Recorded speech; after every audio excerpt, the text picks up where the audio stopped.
भारत और भूटान के रिश्ते हमेशा से खास रहे हैं। हिमालय की गोद में बसा यह छोटा सा पड़ोसी देश भारत का सबसे भरोसेमंद मित्र माना जाता है। दोनों देशों के बीच न तो कभी सीमा विवाद रहा और न ही तनावपूर्ण रिश्तों का इतिहास, बल्कि शिक्षा, स्वास्थ्य, ऊर्जा और व्यापार हर क्षेत्र में भारत ने भूटान के विकास में अहम भूमिका निभाई है। इसी कड़ी को और मजबूत बनाने के लिए अब एक ऐतिहासिक पहल की गई है। भूटान को पहली बार भारतीय रेल नेटवर्क से जोड़ने की योजना। तो आइए जानते हैं रेलवे प्रोजेक्ट की घोषणा के बारे में। 29 सितंबर 2025 को केंद्र सरकार ने 2 क्रॉस बॉर्डर रेलवे प्रोजेक्ट्स की घोषणा की। पहला 69 किलोमीटर लंबा कोकराझार से गेलेफू तक और दूसरा 20 किलोमीटर लंबा बनरहाट पश्चिम बंगाल से सामत से भूटान तक। इन दोनों परियोजनाओं की कुल लागत लगभग 4033 करोड़ रुपए होगी। इन पर काम पूरा होने के बाद भूटान में ट्रेन चलेगी। अभी तक भूटान में रेलवे का कोई नेटवर्क नहीं था और यही कारण है कि ये प्रोजेक्ट ऐतिहासिक माने जा रहे हैं। रेल मंत्री अश्विनी वैष्णव और विदेश सचिव विक्रम मिस्त्री ने इन योजनाओं की औपचारिक घोषणा की। उसी दिन भारत के railway board chairman Satish Kumar और भूटान की विदेश सचिव ओम पेम चोडेन ने समझौते पर हस्ताक्षर भी किए। 20 साल का इंतजार।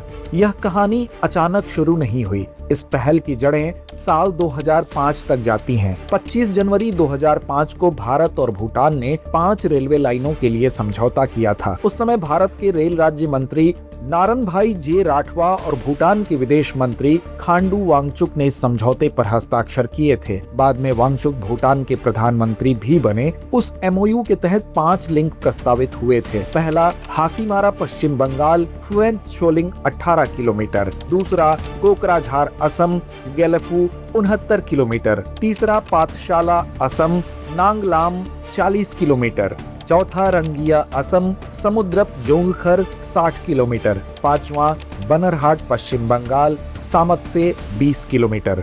भारत ने वादा किया था कि इनकी व्यवहार्यता रिपोर्ट यानी कि फिजिबिलिटी स्टडीज तैयार की जाएगी। राइट्स नामक संस्था ने 2008 में प्रारंभिक सर्वे करके रिपोर्ट दी और बाद में नॉर्थ ईस्ट फ्रंटियर रेलवे ने विस्तृत परियोजना रिपोर्ट तैयार की, लेकिन लंबे समय तक ये परियोजनाएं अटकी रहीं। इस घटनाक्रम में महत्वपूर्ण मोड़ तब आया जब मार्च 2024 में प्रधानमंत्री नरेंद्र मोदी भूटान गए। उसी दौरान दोनों देशों ने मिलकर 2 रेल परियोजनाओं कोकराझार गेलेफू और बनरहाट सामतसे को प्राथमिकता देने का निर्णय लिया। तो आइए नजर डालते हैं प्रोजेक्ट की खास बातों पर। कोकराझार गेलेफू लाइन असम के कोकराझार और चिरांग जिलों को भूटान के सारपाक जिले से जोड़ेगी। इस लाइन पर 6 स्टेशन होंगे: बलगांव, गरुभाषा, रोनीखाता, शांतिपुर, डाडगिरी और गेलेफू। इसमें 2 बड़े ब्रिज, 2 वायाडक्ट, 29 प्रमुख और 65 छोटे पुल बनाए जाएंगे। इसके अलावा माल ढुलाई के लिए अलग शेड और दर्जनों अंडरपास भी होंगे। इसे बनाने में लगभग 4 साल लगेंगे। बनरहाट सामतसे लाइन पश्चिम बंगाल के जलपाईगुड़ी जिले को भूटान के सामतसे जिले से जोड़ेगी। इस पर 2 स्टेशन होंगे, अंबारी और सामतसे। इसमें एक बड़ा पुल, 24 छोटे पुल, एक ओवरपास और 37 अंडरपास बनाए जाएंगे। इसे 3 साल में पूरा करने का लक्ष्य रखा गया है। दोनों परियोजनाओं में भूटान के हिस्से में केवल 2-3 किलोमीटर क्षेत्र आता है, जबकि ज्यादातर निर्माण भारतीय सीमा के भीतर होगा। निर्माण कार्य 2025-26 से शुरू होगा, बशर्ते भूमि अधिग्रहण का काम समय पर पूरा हो जाए। आइए जानते हैं क्यों चुना गया गेलेफू और सामतसे। यह सवाल स्वाभाविक है कि भूटान के बाकी प्रस्तावित मार्गों में से पहले गेलेफू और सामतसे को ही क्यों चुना गया। दरअसल इन दोनों इलाकों को भूटान सरकार भविष्य का विकास केंद्र बना रही है। गेलेफू भूटान के दक्षिणी मैदानों में असम की सीमा से लगा इलाका है। इसे माइंडफुलनेस सिटी के रूप में विकसित किया जा रहा है। 2023 में भूटान के राजा जिंगमे खेसर नामग्याल वांगचुक ने इसे लॉन्च किया था। यह शहर लगभग 2600 वर्ग किलोमीटर क्षेत्रफल में बनाया जाएगा, जो भूटान के कुल क्षेत्र का करीब 5% है।